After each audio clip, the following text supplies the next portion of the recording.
And the word of Samuel came to all Israel. Now Israel went out to battle against the Philistines, and encamped beside Ebenezer. And the Philistines encamped in Aphek. And the Philistines put themselves in battle array against Israel. And when they joined battle, Israel was defeated by the Philistines, who killed about 4,000 men of the army in the field. And when the people had come into the camp, the elders of Israel said, "Why has the Lord defeated us today before the Philistines?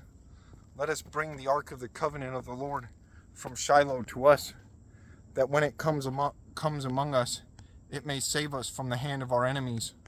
So the people sent to Shiloh, that they might bring from there the ark of the covenant of the Lord of hosts, who dwells between the cherubim. And the 2 sons of Eli, Hophni and Phinehas, were with the ark of the covenant of God.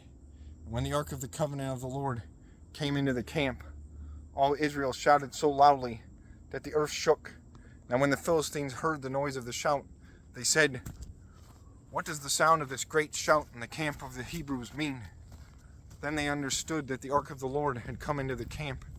So the Philistines were afraid, for they said, "God has come into the camp." And they said, "Woe to us, for such a thing has never happened before. Woe to us! Who will deliver us from the hand of these mighty gods? These are the gods who struck the Egyptians with the plagues in the wilderness. Be strong and conduct yourselves like men, you Philistines, that you do not become servants of the Hebrews, as they have been to you. Conduct yourselves like men and fight." So the Philistines fought, and Israel was defeated, and every man fled to his tent. There was a very great slaughter, and there fell of Israel 30,000 foot soldiers.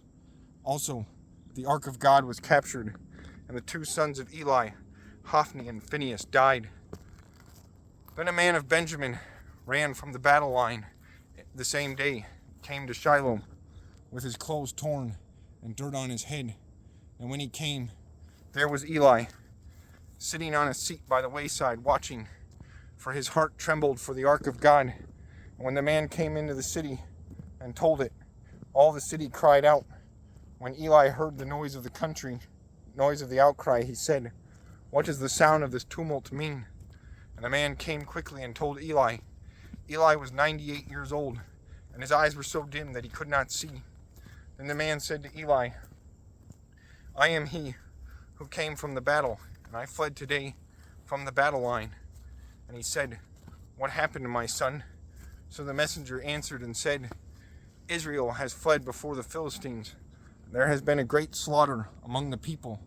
Also your 2 sons, Hophni and Phinehas, are dead, and the ark of God has been captured." Then it happened, when he made mention of the ark of God, that Eli fell off the seat backward by the side of the gate, and his neck was broken, and he died. For the man was old and heavy, and he had judged Israel 40 years.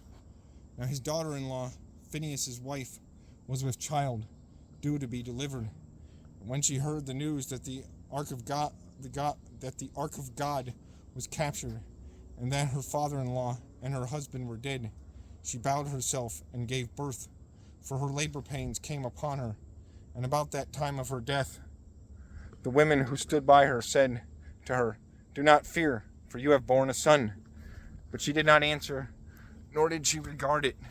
Then she named the child Ichabod, saying, "The glory has departed from Israel, because the ark of God has been captured, and because of her father-in-law and her husband." And she said, "The glory has departed from Israel, for the ark of God has been captured."